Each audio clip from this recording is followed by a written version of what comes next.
This is the West Wall, the Atlantic Wall. It had taken German engineers 4 years to design, and hundreds of thousands of enslaved workers from all over Europe 4 years to build. Hitler and Rommel, who was so soon to die, had boasted that no Allied army would be able to maintain itself on European soil for more than 9 hours. But even as the Nazis boasted, so the Allied leaders made their plans. And they chose the coast of Normandy for their landing ground. In the early hours of June the 6th, 1944, planes of British and American airborne divisions took off for France, while in the channel below sailed the ships carrying the men of the 21st Army Group who had been chosen for the assault.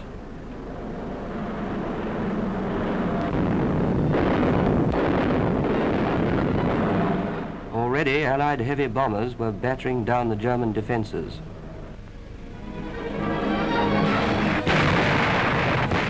And the guns of the Navy were tearing gaps into the steel and concrete walls of Fortress Europe. For the Supreme Commander, General Eisenhower, and for Admiral Ramsay in command of the Allied fleet, these were anxious hours. The great machine had been set in motion. It must not stop. To build it, free men and women all over the world had sweated and strained, and they had put their trust in it. And also on it rested the hopes of the peoples of occupied Europe.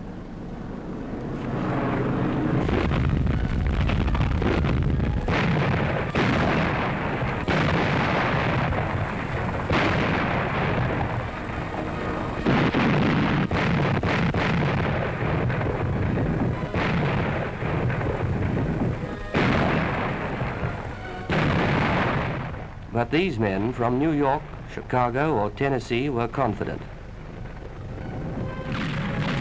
So were their comrades from London, Glasgow, or Kent. And among the British were many who had bitter memories of 1940, of Dunkirk, of a dead brother, or of a friend.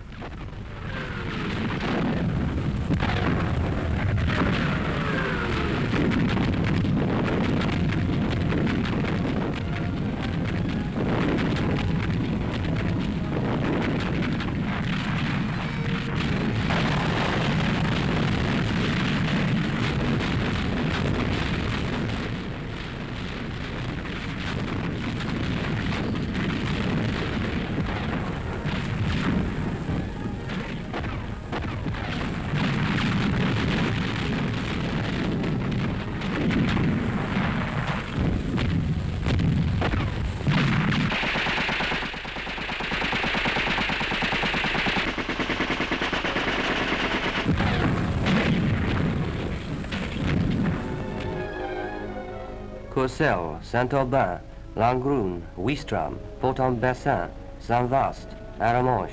Remember these names. For there the fate of civilization was being settled between man and man, machine and machine, in the shallow ditches and the muddy sea.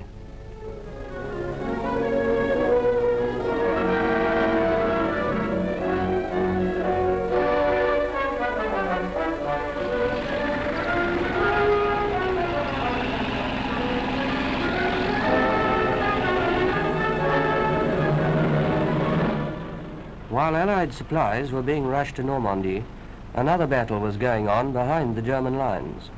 Planes of the Allied air forces were destroying the railways, the roads, and the bridges over which the German reinforcements would have to pass.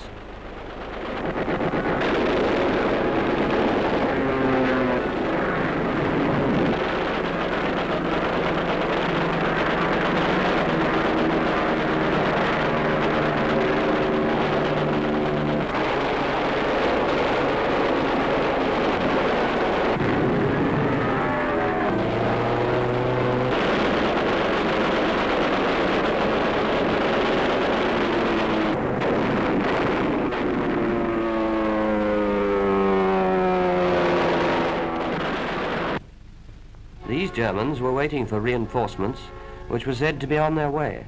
They waited in vain.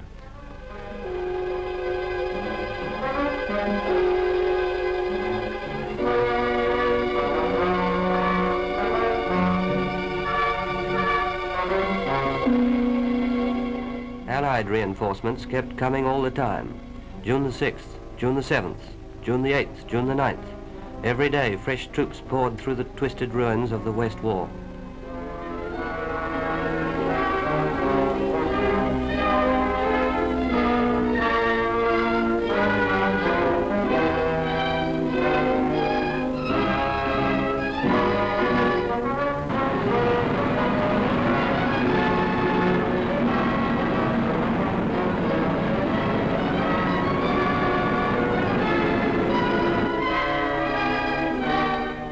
The Battle of the Beaches has been won, said General Montgomery on June the 11th.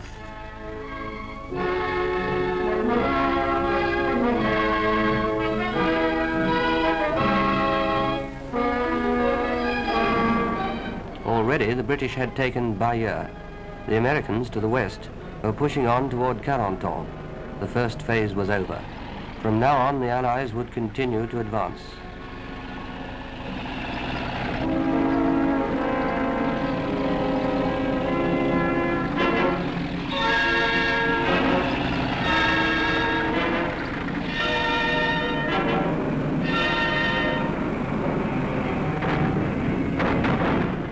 All along the outer rim of the Allied bridgehead, bitter fighting went on.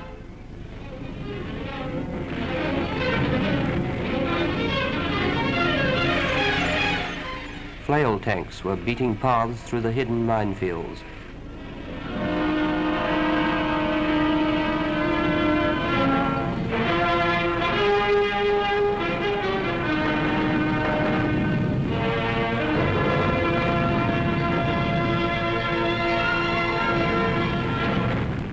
And behind the shelling came soldiers in twos and threes, in platoons and companies, plodding forward in battalions, making prisoners here, going forward again.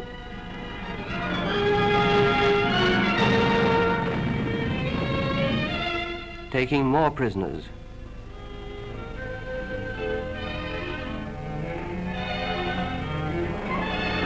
Street fighting, taking a village, rounding up more prisoners.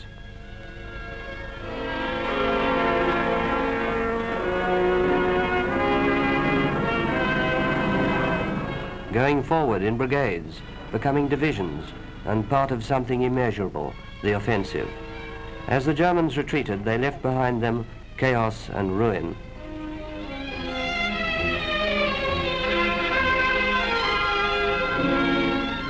To speed the advance, Allied soldiers, with the help of French civilians, began to repair the broken railway lines.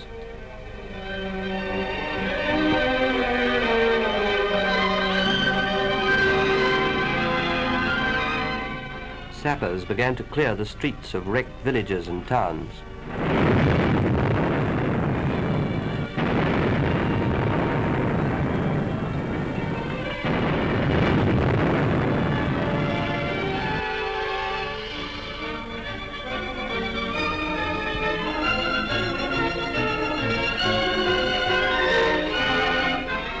The Allies tried to restore life as quickly as possible to all those communities which had suffered in the battle.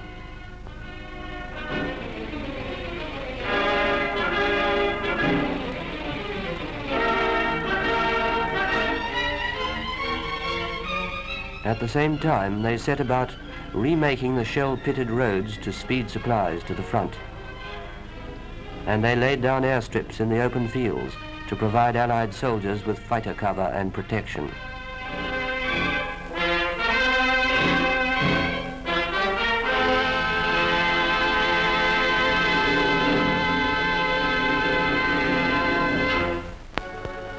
June the 12th, June the 13th, British and Canadian troops began to push a wedge-shaped salient eastward toward the city of Caen. German resistance was growing stiffer. It was in this area that the German commander hoped to wear down the British armor. This calculation gave the Americans their chance.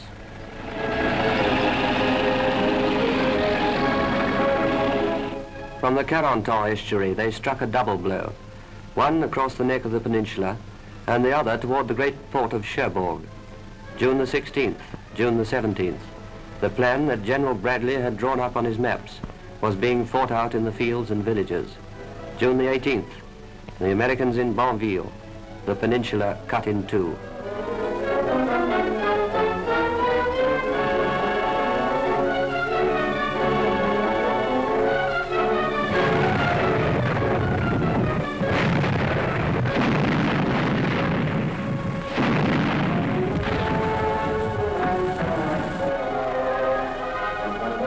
The second thrust was also going well. By June the 24th, General Bradley and his men were on the outskirts of the city of Cherbourg.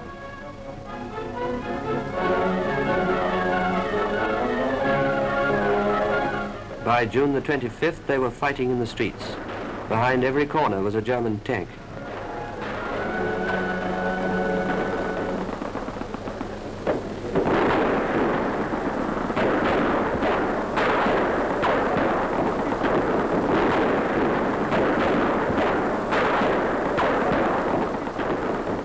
And in every house there were German snipers.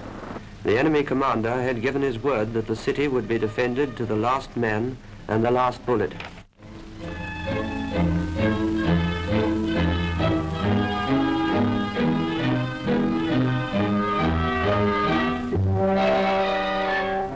But like Field Marshal Paulus at Stalingrad, von Schlieben preferred to keep his skin rather than his word.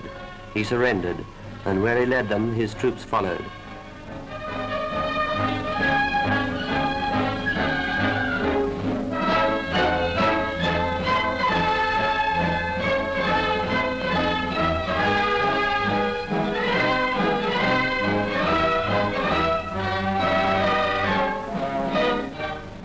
On June the 26th, Cherbourg was set free. Cherbourg, second only to Marseilles as a port.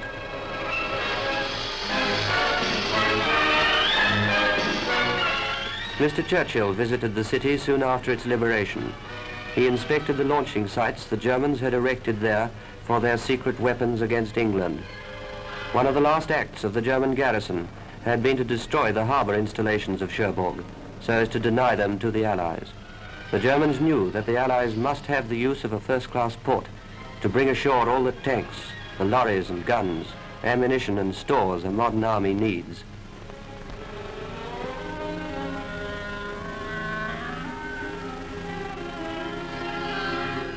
The Allies, therefore, began to repair the wrecked wharves with great determination. For this important task, French workers volunteered at once.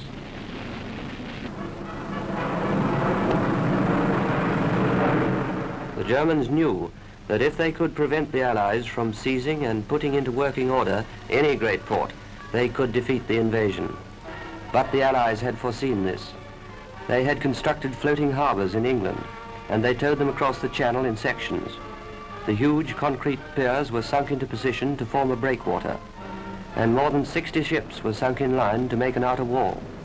Great floating piers and wharves that rose and fell with the tide were set up.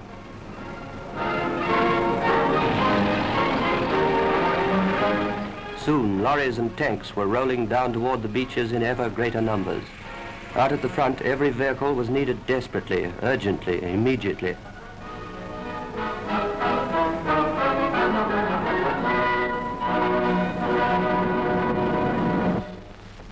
Behind the lines in Cherbourg, life was slowly going back to normal.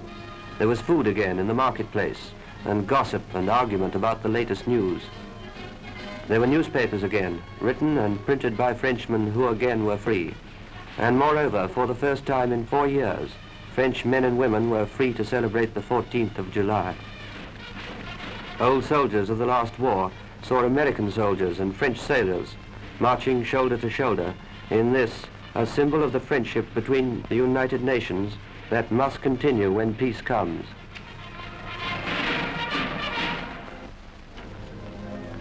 While the men of General Bradley's armies were clearing the tip of the Cherbourg Peninsula, British and Canadian troops of the Second Army began a great offensive on the eastern flank of the bridgehead.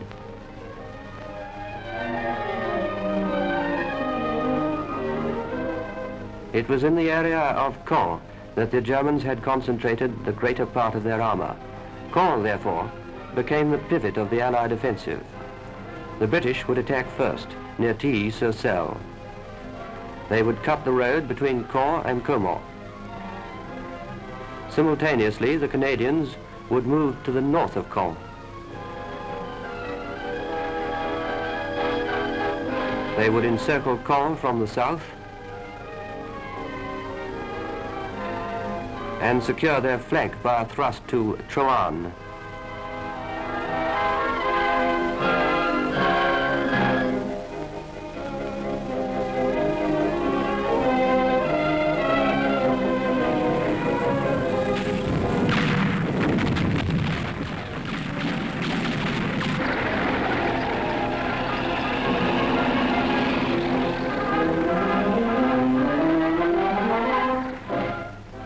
The conception that you land on the beaches and get a little bridgehead and then dig in, this is no good, said General Montgomery in his order of the day.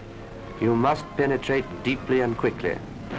On the 25th of June, therefore, the British attacked to the east of Tilly-sur-Selle.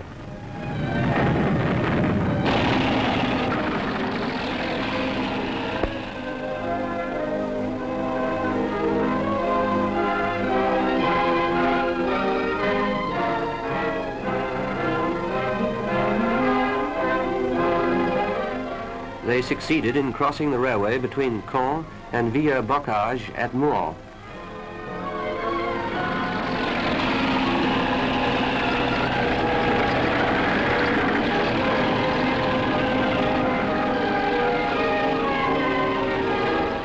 By the 27th of June, they had crossed the river Odon and made secure their bridgehead on the other side.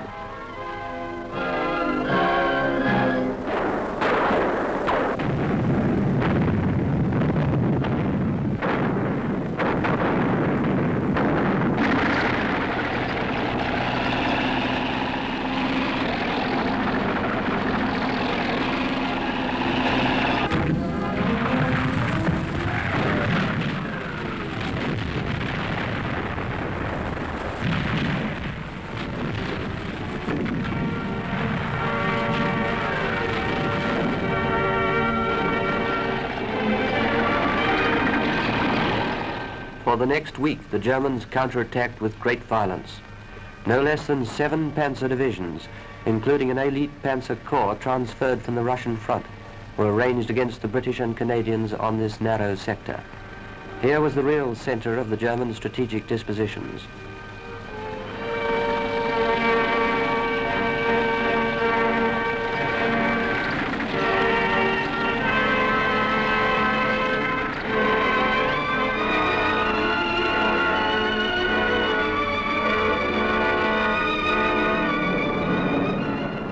As the struggle grew fiercer, British bombers came over to scatter and break the German tanks.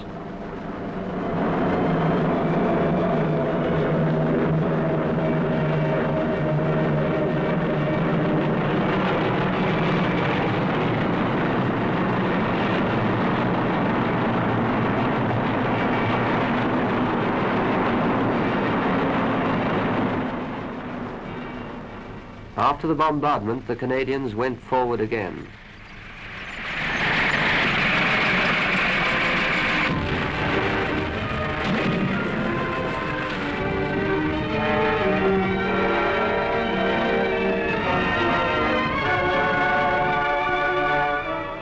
Then they came within sight of Caen itself, although it had now begun to rain heavily, so that the free movement of the troops was impeded.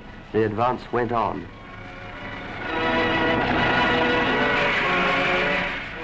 Bulldozers shifted the mud from the road face.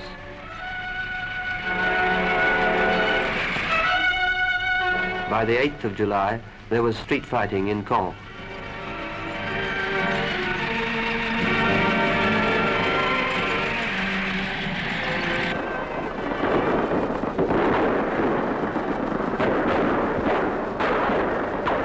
And on the 9th, Caen was set free. The goal that General Montgomery had set his men had been won. An ancient Norman town had been freed and a great port of France.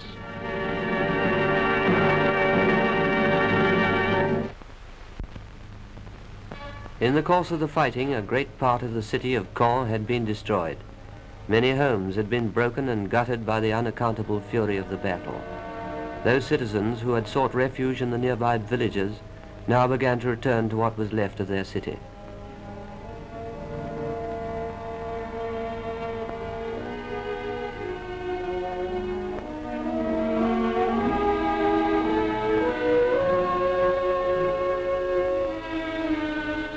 Others had found sanctuary in the cathedral. Men and women of the resistance movement saw to it that food and shelter were provided.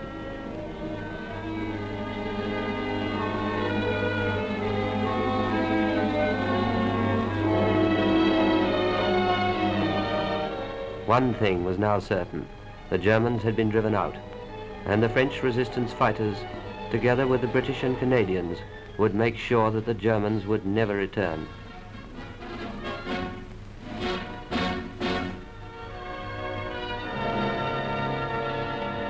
But already the enemy was massing for a counter-blow. Again and again they threw themselves against the British positions.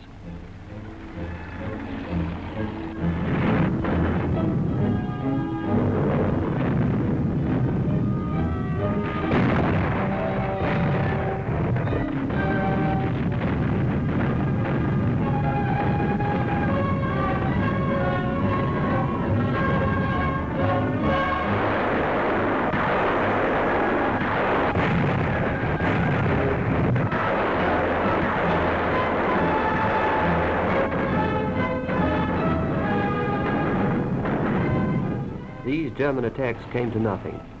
By July the 18th, General Dempsey's troops were on the move again.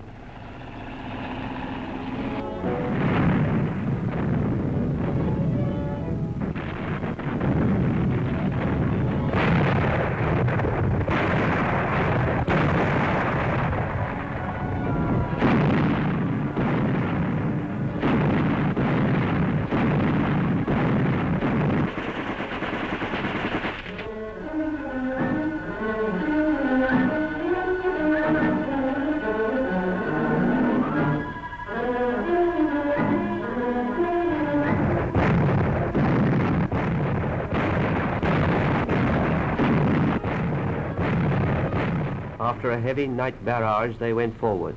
They attacked with flamethrowers of the latest type.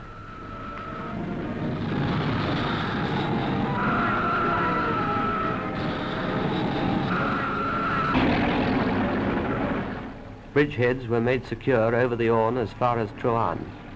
The real meaning of these attacks was made clear by Mr. Stimson, the United States Secretary of War. He said that the British and Canadians had so engaged the enemy that Rommel had no uncommitted strength with which to threaten the American corridor.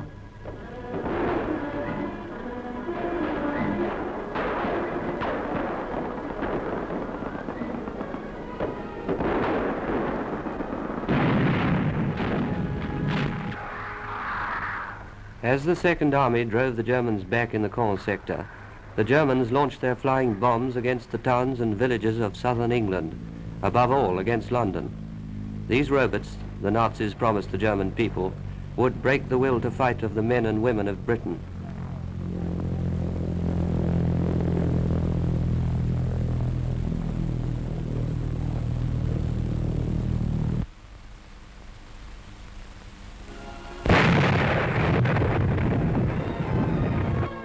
The flying bombs destroyed 23,000 homes and damaged 1 million more.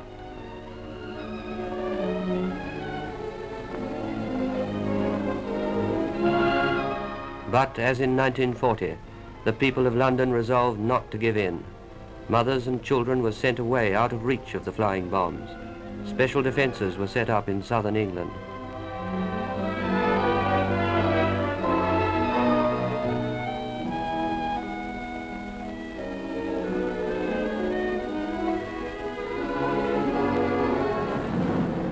Heavy bombers blasted the launching sites along the Pas de Calais.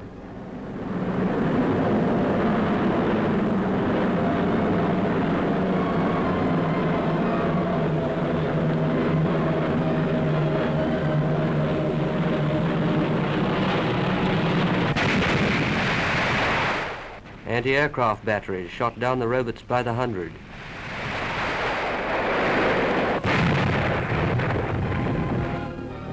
Balloons brought them down by the score.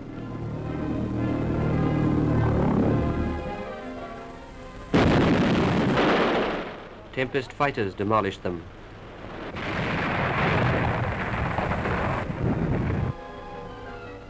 The Germans had hoped to lure the Allies into diverting troops for an attack on the heavily fortified coastline of the Pas de Calais in order to destroy the flying bomb bases. But the Allied commanders stuck to their own plan. Even though they hated the robot bombs and were frightened of them, the people of London hung on.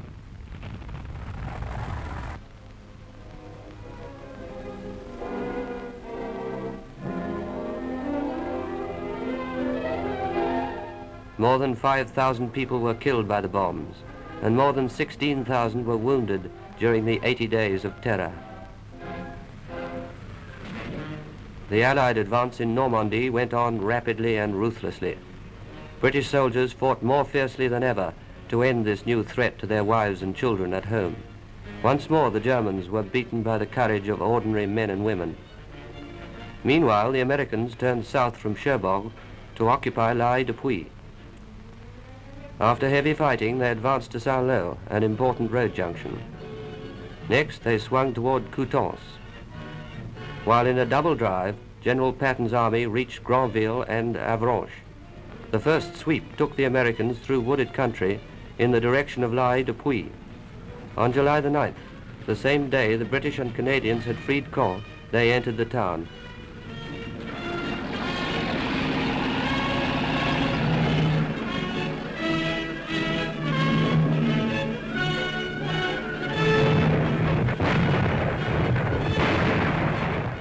Within the next week, they overcame stubborn German resistance.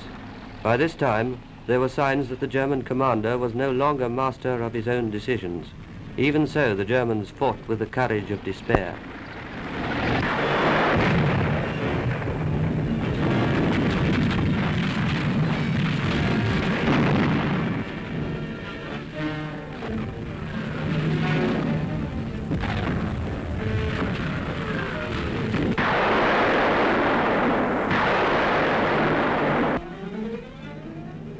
Casualties were heavy on both sides. Nevertheless, the Americans battered their way through to Saint-Lô by July the 16th. Before the town was finally taken, there was heavy street fighting. Thanks to the FFI, the Americans were soon able to hunt down the German snipers.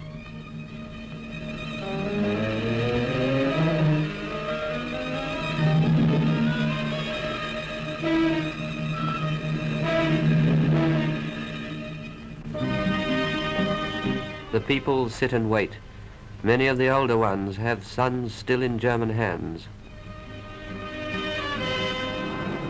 While General Bradley's troops were fighting for Saint-Lô, General Patton's 3rd American Army was secretly being assembled for attack. The enemy did not suspect that Bradley's thrust to Coutances was designed to hold the German forces while Patton raced on to Avranches and Granville.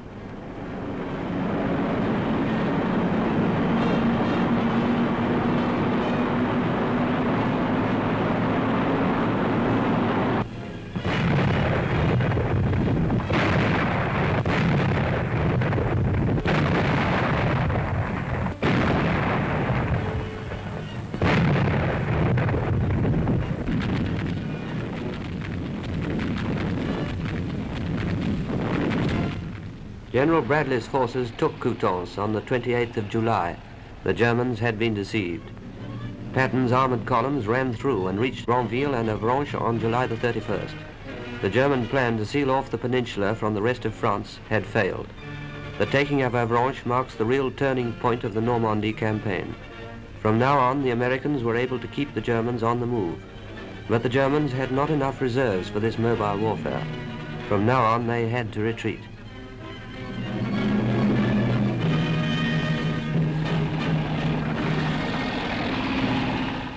At the base of the peninsula, the American forces divided. Some cut off to Brest, while others sealed up Lorient.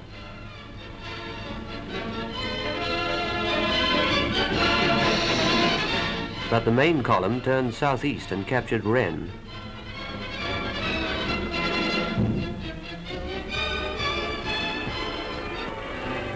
On the 3rd of August, the Americans entered Rennes. How long the people of Rennes had waited, hoped, and prepared for this day. How anxiously they had followed the course of the battle, and now the day of liberation had come.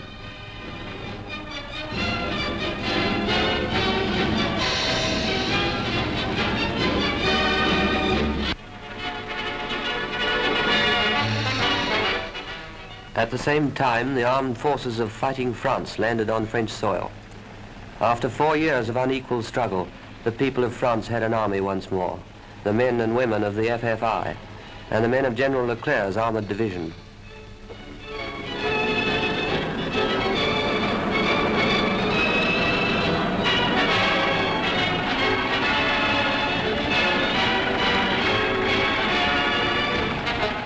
And this was the welcome the people of one village gave them.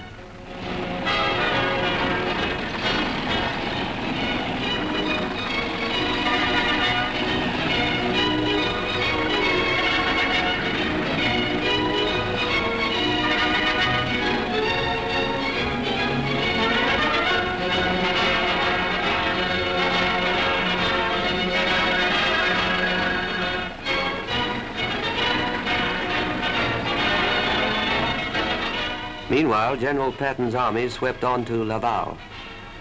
3 days later, they were in Le Mans. They cleared the Germans out of Laval on August the 7th.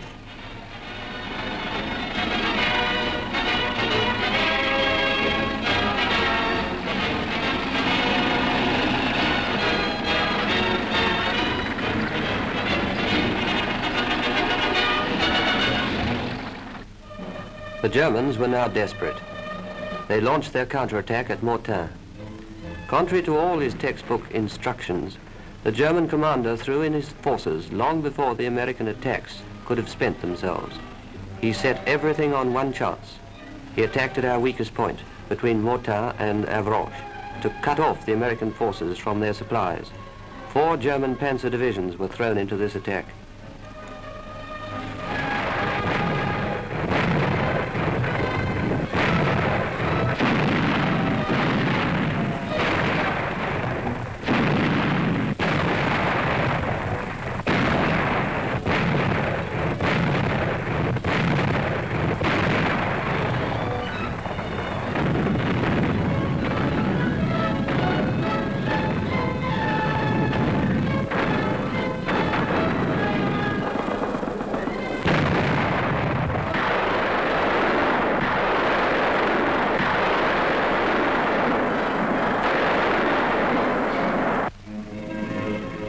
There now developed a battle unique in history, for the Allied commanders decided not to detach any tanks from General Patton's army to deal with the German counterattack, but to destroy it with rocket-firing Typhoons. It was a battle between tanks and planes.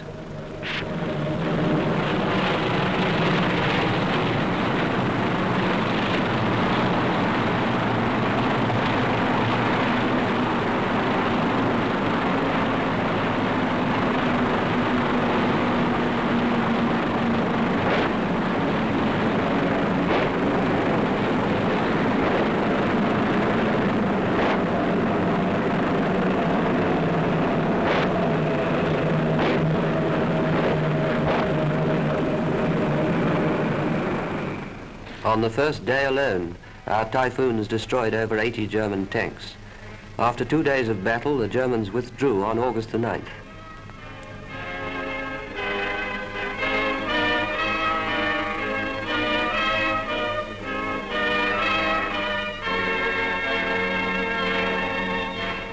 The American tanks swept on. One force swung southeast to the River Loire. Angers was set free on the 12th of August.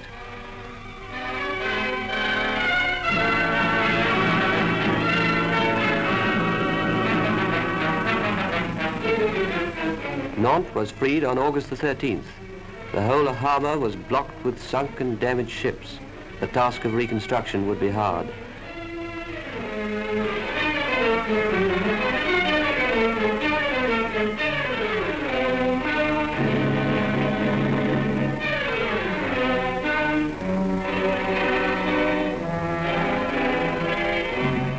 Other American troops fanned out in the direction of Le Mans, Vendôme, Rouen, and Orléans.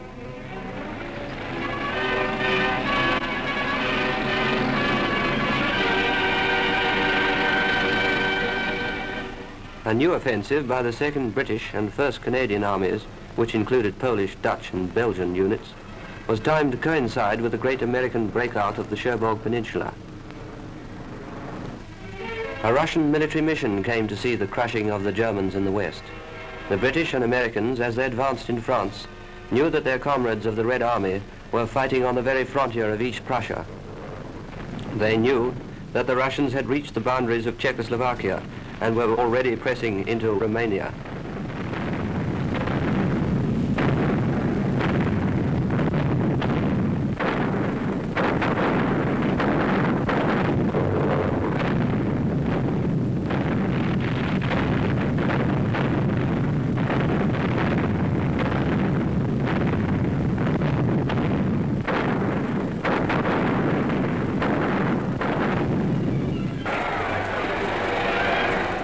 They also knew that their comrades of the 8th British and 5th American armies were spreading out beyond Rome and were driving the Germans steadily to the north of Italy.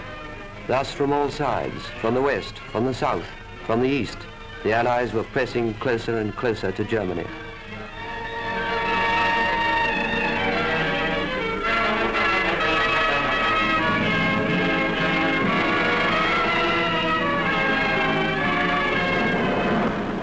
It was with abounding confidence then that the Allies fought in Normandy.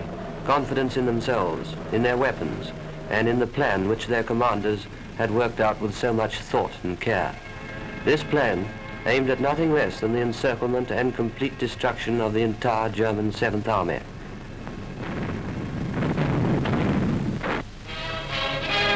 The British were to advance to the river Wear.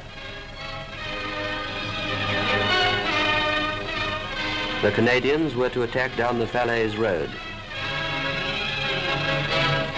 The Americans would thrust up from Le Mans to Argenton. Next, the British were to go forward to link up with the Americans near Argenton. The Belgians and Dutch would advance here, and the Americans and the French in this direction to meet the Poles and close the trap. The first phase of the attack began on August the 1st by a famous British Guards regiment. At this decisive moment, General Eisenhower said there existed a fleeting but definite opportunity for a major Allied victory.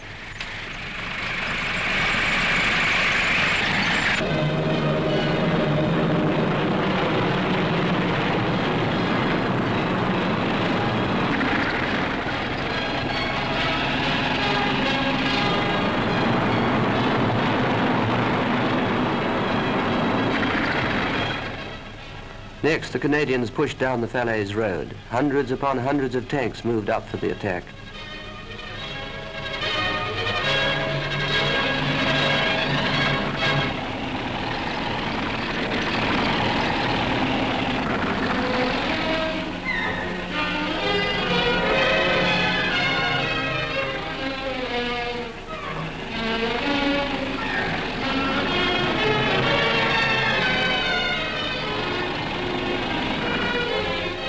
Simultaneously, the Americans forged ahead from Alençon, while the Belgians with the Dutch closed in, together with the fighting French, until at last the Poles and the Americans sprang the trap on the 19th of August.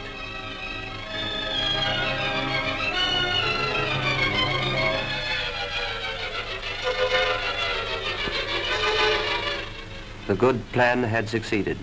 The 7th German Army was herded together into a small area from which there was no escape. Those Germans who did not surrender were killed. The others marched off to prison camps. In all, 92,000 prisoners were taken between the 10th and the 25th of August.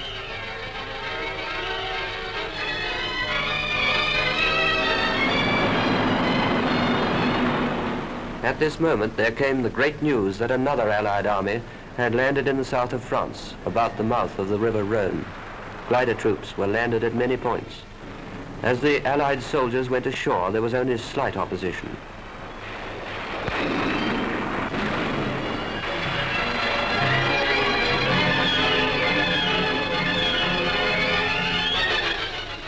The news of the defeat of the 7th Army had utterly demoralized the Germans in the south of France, who seemed only too willing to surrender.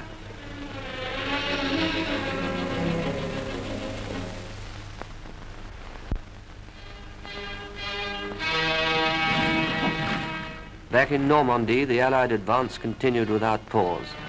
American forces freed Orléans, 74 kilometers from Paris. From Orléans, they drove southeast toward the Seine. They crossed it above Paris, in the neighborhood of Melun. It was this crossing which, together with a British bridgehead north of Paris, at Mantes, made the capital untenable for the Germans. They were now forced to withdraw all along the front.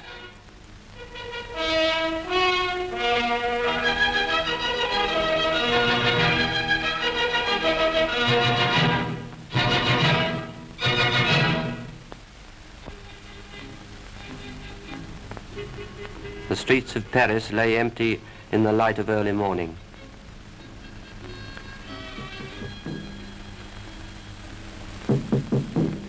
But behind the quiet house fronts, the men and women of the FFI were receiving their zero-hour instructions. Once more the call went out, citizens to the barricades. The trees and the streets, the very stones of Paris, helped to rid the city of the Germans. Young and old, men and women, worked feverishly to fortify their town.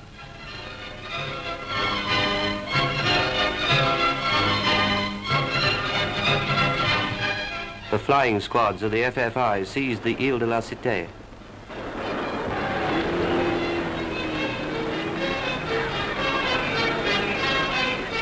At the same time, the police joined the fight against the Germans. Presently, smashed German tanks began to litter the streets.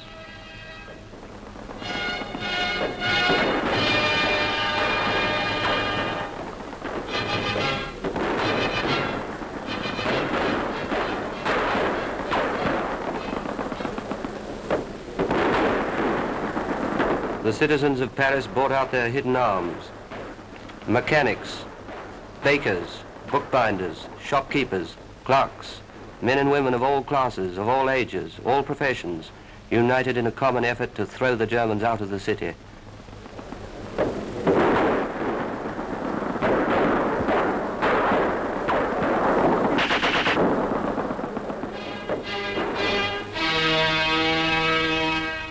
The highest praise must go to the men and women of the Red Cross services. They went about the streets helping the wounded in the gutters and back alleys.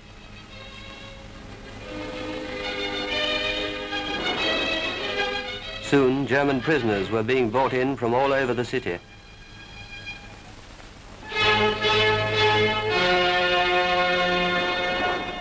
Others were still trying to escape, but from the windows the men of the FFI hurled their bombs.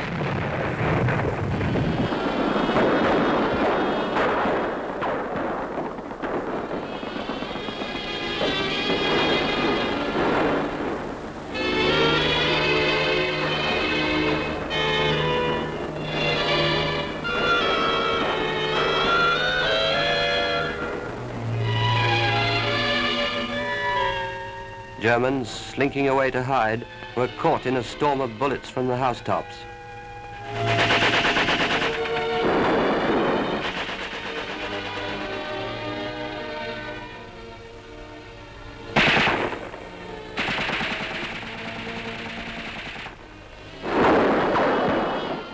Their very arms helped to strengthen the fighters on the barricades.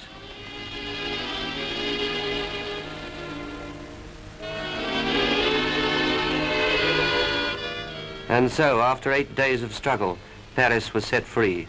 The terrible days of 1940, the degradation of years of occupation, were almost forgotten as the tricolor rose once more over the roofs of Paris. From all sides, from Orléans in the south, from Chartres, from Dreux further north, the victorious Allied armies were closing in on the capital. Soon they raced through the suburbs, through the Bois de Boulogne, and now the first Allied soldiers were in the very heart of Paris. Few of us who are there will forget these scenes which you are seeing now. Yet the liberation of Paris was by no means complete.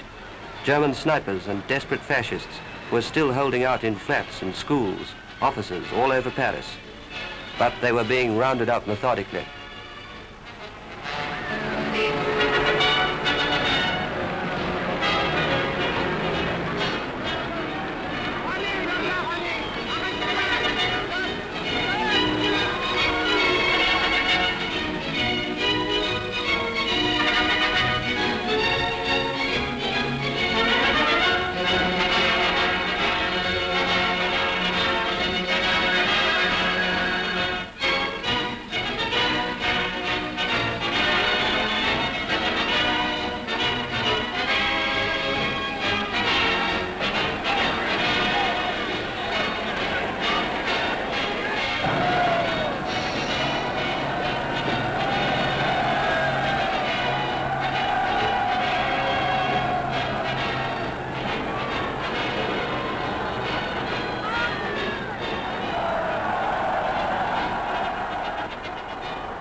Soon after came General de Gaulle, the man who had for years stood for a France unbroken by defeat in battle, a France unbowed by the elaborate humiliations of the armistice.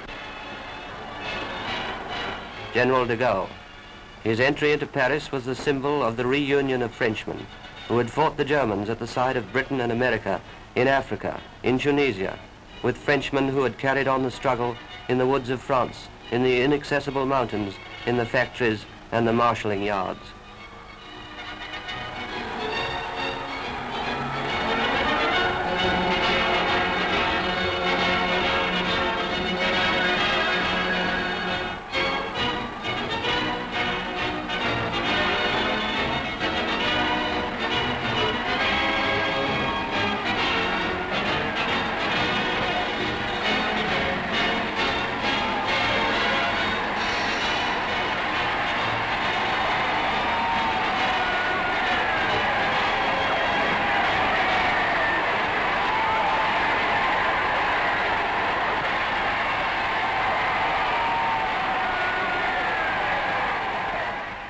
At this great hour in the history of France, the Germans tried to assassinate General de Gaulle.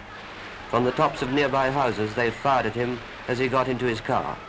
Machine guns from tanks returned the fire, while the crowd scattered and ran for shelter.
But it was over in a few minutes.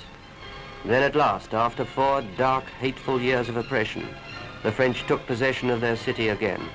Laughing and crying, they linked arms with their allies and crowded through the boulevards. Paris was free.